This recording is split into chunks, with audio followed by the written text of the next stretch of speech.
मेरे बहुत ही प्रिय और बेहद सम्मानित साथियों, हृदय की असीम गहराइयों से अभिनंदन, बहुत बहुत हार्दिक स्वागत। साथियों, बात आज हम करेंगे मकर लग्न की जन्म पत्रिका के बारे में। यदि आप भी मकर लग्न के जातक या जातिका हैं तो ज़रूर आपको ये एपिसोड देखना चाहिए कि आपकी जो खरी कमाई का पैसा है वो क्या आपके अनचाहे खर्चों में जाएगा या फिर आप उसको मन चाहे खर्च कर सकेंगे। साथ ही हम जानेंगे कि कौन सा त्रिक भाव आपके लिए योग कारक भी हो सकता है और कौन सा मारक। ये बहुत बड़ी गलतफहमी है लोगों में। उनको लगता है कि जितने भी त्रिक भाव हैं वो तीनों के तीनों सदैव गलत परिणाम देते हैं उनके स्वामी की दशा में। इस गलतफहमी को भी हम इस श्रृंखला में दूर करने का प्रयास कर रहे हैं। साथियों, यदि आपका अपने लग्न से संबंधित ये एपिसोड देखने से रह गया है तो यहाँ आई बटन में हम उसका लिंक प्रोवाइड कराएंगे ताकि जाकर के आप उसको विस्तार से देख सकें और जीवन को बेहतर बना सकें। साथियों, आगे हम बात करें इससे पहले एक बेहद ज़रूरी सूचना कि हम हमारे प्रत्येक एपिसोड के अंत में किसी न किसी जातक के प्रश्न का उत्तर देते हैं और ये प्रश्न हमें प्राप्त होते हैं आप लोगों के ही द्वारा यूट्यूब कमेंट के माध्यम से। साथियों, जब भी आप अपना कमेंट लिखना चाहें उससे पहले आपको लिखना है #आचार्य चंद्रकांत। इसके बाद में आप अपना प्रश्न पूछिए। एक कार्य आपको और करना है कि इसी एपिसोड से संबंधित एक प्रश्न जो कि इसी एपिसोड के अंत में आपसे पूछा जाएगा उसका सही उत्तर साथ में लिखा होना बेहद ज़रूरी है। तो आइए साथियों, बिना किसी देरी किए हम मकर लग्न की जन्म पत्रिका का विश्लेषण कर लें खर्च के दृष्टिकोण से और त्रिक भाव के दृष्टिकोण से। साथियों, ये जो आप एक जन्म पत्रिका स्क्रीन पर देख पा रहे हैं ये है मकर लग्न की जन्म पत्रिका। मकर लग्न की ये कैसे हुई? क्योंकि 10 नंबर लग्न में लिखा है, 10 नंबर से प्रारंभ हो रही है और 10 नंबर होती है मकर राशि, इसलिए ये हो गई एक मकर लग्न की जन्म पत्रिका। साथियों, कुछ खर्चे जो हर कोई करना चाहता है, हर कोई चाहता है कि उसका मकान उसके मनमाफिक बने, गाड़ी वो अपने मनमर्जी की खरीदे, यात्राएं वो अपनी विदेश की अपनी मनमर्जी से करे, शादी बहुत धूमधाम से करे, जहां पर उसकी इच्छा हो परोपकार करे। तो ये करने में उसको आनंद भी आता है और ये सारे के सारे खर्च शुभ खर्च कहलाते हैं, मन चाहे हैं। इसके उलट डॉक्टर को दिया गया पैसा, वकील को दिया गया पैसा, कहीं पर ऐसा गलत निवेश जो कि वापस रिटर्न हमें नहीं दे रहा है या फिर रिश्वत में दिया गया पैसा, ये कोई भी खर्च करना नहीं चाहता। तो देखते हैं कि कौन से त्रिक भाव के स्वामी की दशा में किस प्रकार का खर्च आपके होगा। साथियों, शुरुआत करते हैं छठे भाव षष्ठेश से। इस जन्म पत्रिका में षष्ठेश हुए बुध जो कि बुद्धि और व्यापार के कारक हैं। अब छठे भाव के स्वामित्व के साथ ही उनके पास में है नवम भाव का स्वामित्व भी, अर्थात वो हो गए भाग्येश। साथियों, सिंपल सा सिद्धांत है कि त्रिक भाव का स्वामी यदि त्रिकोण का भी स्वामी है साथ में तो फिर वो त्रिक भाव के नेगेटिव परिणाम नहीं देगा और यही सिद्धांत यहाँ पर हम बुध पर लागू कर सकते हैं। बुध की दशा या अंतरदशा इस व्यक्ति के लिए मकर लग्न के लिए श्रेष्ठ रहेगी। मकर लग्न के जो स्वामी हैं वो होते हैं शनिदेव। तो शनि और बुध चाहे मित्रता की दृष्टिकोण से इतने अच्छे मित्र भले ही ना हो, परंतु यहाँ पर मकर लग्न में जब जब बुध की दशा अंतरदशा आएगी ऐसा व्यक्ति बहुत सारी खरीदारी करेगा, रोजमर्रा की चीज़ों की भी, फर्नीचर की भी और यहाँ तक कि अचल संपत्ति की खरीदारी वो करेगा। विदेश यात्रा में उसका बड़ा पैसा लगेगा, भूमि वो खरीदेगा और ये खरीदी गई भूमि उसके लिए भाग्योदय कारक भी होगी और भविष्य में उसको अच्छा रिटर्न भी प्रदान करेगी। यदि ये व्यक्ति व्यापार करता है तो बुध की दशा में ये अपने व्यापार का विस्तार करेगा, बल्कि ये कहना चाहिए कि उसको कई गुना बढ़ाने का कार्य करेगा। और इतना ही नहीं, ये दिल के भी अच्छे हैं, इसलिए ये अपने सही टाइम पर जो पैसा कमा रहे हैं उसका कुछ हिस्सा दान पुण्य में भी लगाते हैं। शौकीन भी ये गजब के होते हैं। कहने का अर्थ है किसी चीज़ में कमी नहीं रखते, न स्वयं के लिए न दान पुण्य के लिए।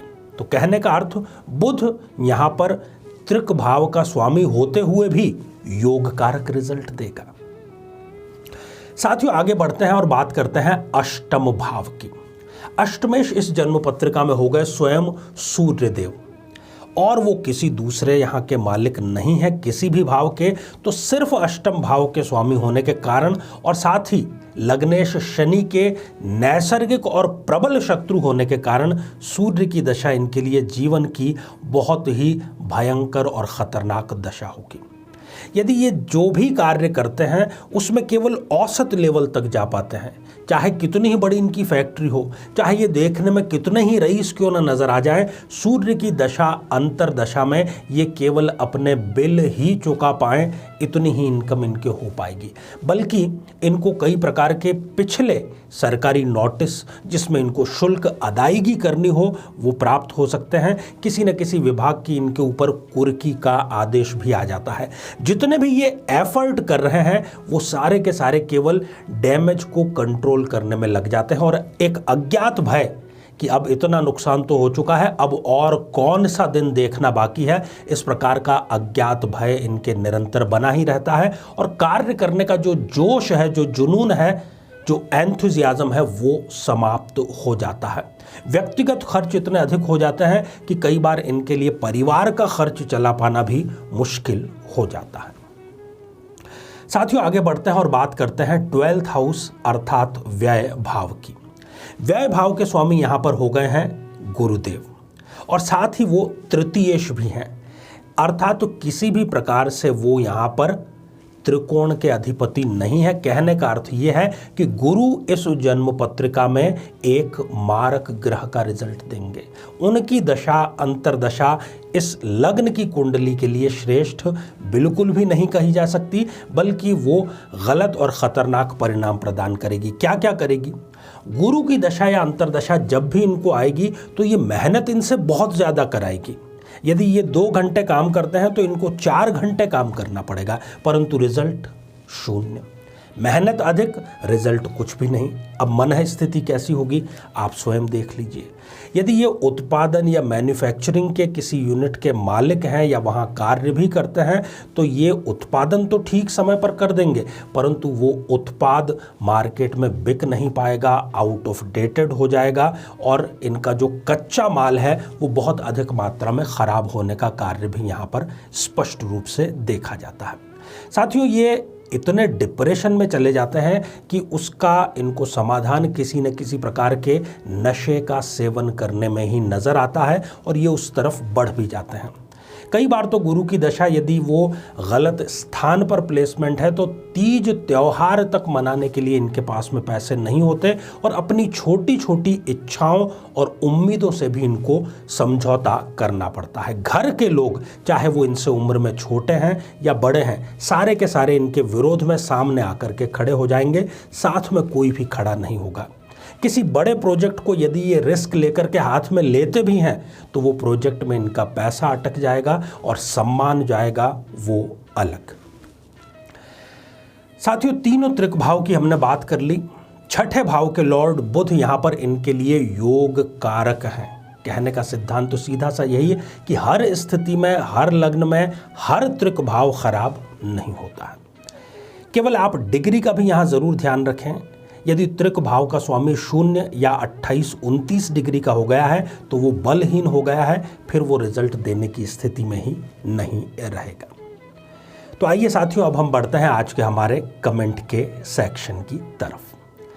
साथियों, आज हमने कमेंट शामिल किया है ठक्कर रुचिता जी का, जो कि उन्होंने लिखा है सूरत, गुजरात से। आपने पूछा है कि आपका विवाह कब संपन्न होगा। रुचिता जी, एक तो आप मंगलिक हैं, आपके सप्तम भाव के लॉर्ड मंगल हैं और वो जाकर के अष्टम भाव में बैठ गए हैं, तो ये डबल मंगलिक की श्रेणी में आ गया है। हालांकि आपके जो विवाह का योग है वो लगातार फरवरी 2024 तक चल रहा है, परंतु मनमाफिक रिश्ता नहीं आ पाएगा। आपको मैं एक उपाय बतलाता हूं कि पंचमुखी हनुमान की प्रतिमा के समक्ष आप प्रति मंगल और शनिवार को 3 बार हनुमान चालीसा का पाठ जरूर करें। अतिशीघ्र रिश्ता भी आएगा और विवाह भी आपका संपन्न हो जाएगा। तो आइए साथियों, अब आज का बेहद ही आसान सा प्रश्न। आज हमने चर्चा की मकर लग्न की, चर्चा की खर्चों की, चर्चा की त्रिक भाव की। तो मकर लग्न के स्वामी कौन से ग्रह होते हैं? साथियों, आप सभी स्वस्थ, समृद्ध और शांतिपूर्वक जीवन व्यतीत करें। नमस्कार। जीवन में किसी समस्या का सामना कर रहे हैं, जैसे कि शादी में देरी होना, पति पत्नी में मनमुटाव या तलाक तक की नौबत आ जाना, संतान का प्राप्त न हो पाना, नौकरी या धन प्राप्ति में बाधा आना, जीवन के प्रत्येक क्षेत्र में किसी न किसी प्रकार की बाधा आना, तो आज ही अपनी जन्म पत्रिका का संपूर्ण विश्लेषण करवाएं और पाएं समस्या से सदैव के लिए मुक्ति।